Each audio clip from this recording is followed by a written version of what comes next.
Assalamualaikum warahmatullahi wabarakatuh. Bismillahirrahmanirrahim. Alhamdulillahirabbil alamin. Allahumma shalli wa sallim wa barik ala sayidina Muhammad wa ala alihi wa sahbihi ajmain. Sahabat ngaji Ribon yang baik, mari kita belajar tentang sejarah perayaan Idul Fitri dari zaman Nabi Muhammad sallallahu alaihi wasallam hingga saat ini. Perayaan Idul Fitri bagi umat muslim nampaknya seperti hal wajib yang tidak boleh terlewatkan. Bermaaf-maafan, berbagi hadiah, hingga bersilaturahim ke sanak saudara dan kolega merupakan bagian dari perayaan tersebut. Namun, tahukah kita bahwa sesungguhnya perayaan Idul Fitri yang kita kenal saat ini memiliki sejarah panjang yang menyertainya? Imam Ibnu Katsir pernah menjabarkan bagaimana perayaan Idul Fitri terjadi di masa Rasulullah Shallallahu Alaihi Wasallam. Dalam sebuah riwayat hadis sahih, Rasulullah pernah merayakan hari pertama hari raya Idul Fitri dalam kondisi letih. Beliau bahkan sampai bersandar pada Bilal bin Rabah dan menyampaikan khutbahnya. Menyambut hari kemenangan dengan hal-hal positif memang sangat dianjurkan. Hal itu terbukti bagaimana antusiasnya Rasulullah Shallallahu Alaihi Wasallam dalam menyambut Idul Fitri. Namun tentu saja beliau tidak menanggalkan syariat agama atau berlebih-lebihan atas sesuatu. Jauh sebelum Islam datang, masyarakat jahiliyah Arab telah memiliki dua hari raya, yaitu Hari Raya Nairuz dan Hari Raya Mahrojan, yang dirayakan dengan sambutan pesta pora yang tidak bermanfaat, minum-minuman memabukkan, menari, adu ketangkasan, termasuk salah satu ritual dalam perayaan kedua hari raya tersebut. Berdasarkan buku ensiklopedia Islam, kedua hari raya tersebut sejatinya berasal dari zaman Persia kuno. Di kemudian hari, Rasulullah Shallallahu Alaihi Wasallam mengganti kedua perayaan masyarakat Arab itu dengan hari raya yang lebih baik, yakni Hari Raya Idul Fitri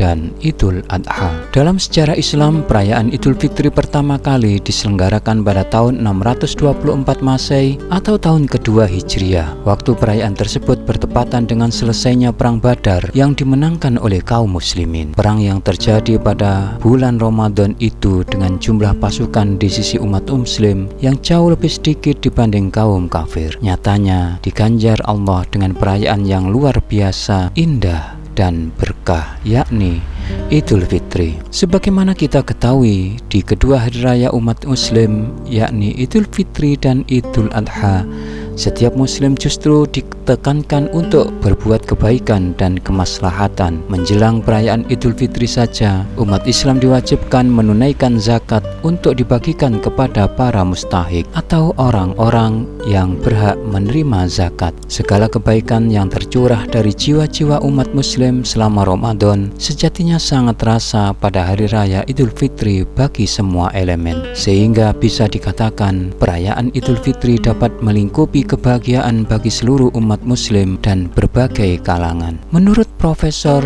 H.M. Baharun, hakikat perayaan Idul Fitri sendiri sejatinya adalah perayaan kemenangan iman dan ilmu atas nafsu di medan jihad Ramadan. Umat Islam yang berhasil menjinakkan nafsu selama Ramadan kembali kepada fitrah dan layak untuk merayakannya dengan cara yang baik dan benar. Pada dinasti Abbasiyah, perayaan Idul Fitri dilakukan dengan rangkaian kegiatan yang meriah. Biasanya pada zaman tersebut, perayaan dilakukan selama 3 hari yang diakhiri dengan menyantap beraneka ragam makanan halal yang disajikan. Umat Islam yang berada di jalan-jalan kota Baghdad dihibur dengan penampilan para musisi dan penyair yang menunjukkan kebolehan mereka. Tentu saja, hiburan tersebut dinilai positif dan tidak melanggar syariat. Para sultan dinasti Mamluk tahun 1250 sampai 1517 Masehi di Mesir membagikan pakaian, hadiah, dan uang kepada masyarakat saat perayaan Idul Fitri. Di India, para sultan dinasti Mughal melakukan arak-arakan bersama pengawal kerajaan dalam merayakan Idul Fitri. Sedangkan semasa periode Kesultanan Utsman di Turki, ada tradisi membunyikan meriam setiap malam 1 Syawal dengan menyambut Idul Fitri. Meriam ditembakkan ke udara untuk menandai berakhirnya Hari Raya Idul Fitri. Di Indonesia, tradisi halal bihalal identik dengan perayaan Idul Fitri bagi warga Muslim Indonesia. Mayoritas watak masyarakat yang hidup sepanjang garis Khatulistiwa merupakan orang-orang yang terbuka dan egaliter. Sikap tersebut identik dengan masyarakat Indonesia. Sikap terbuka dalam tradisi halal bihalal yang dilakukan umat Muslim tak jarang juga dilakukan oleh umat non-Muslim. Tak sedikit dari umat non-Muslim yang ikut nimbrung bersilaturahim dan melakukan halal bihalal saat Idul Fitri tiba. Di sisi lain, budaya lokal dalam melaksanakan Idul Fitri juga banyak yang dijadikan tradisi umat Muslim Indonesia secara nasional. Tengoklah bagaimana masyarakat Jawa diperkenalkan istilah Lebaran Ketupat oleh Sunan Kalijaga.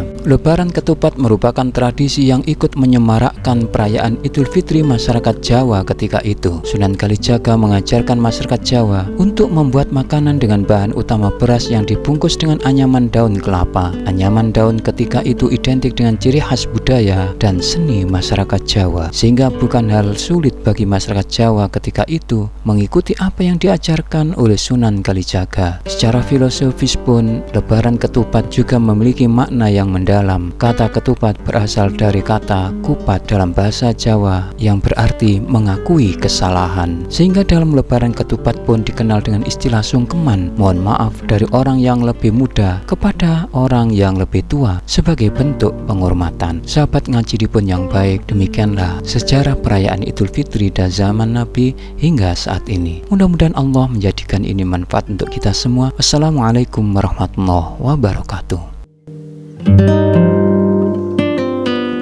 Terima kasih ya atas like dan subscribe-nya.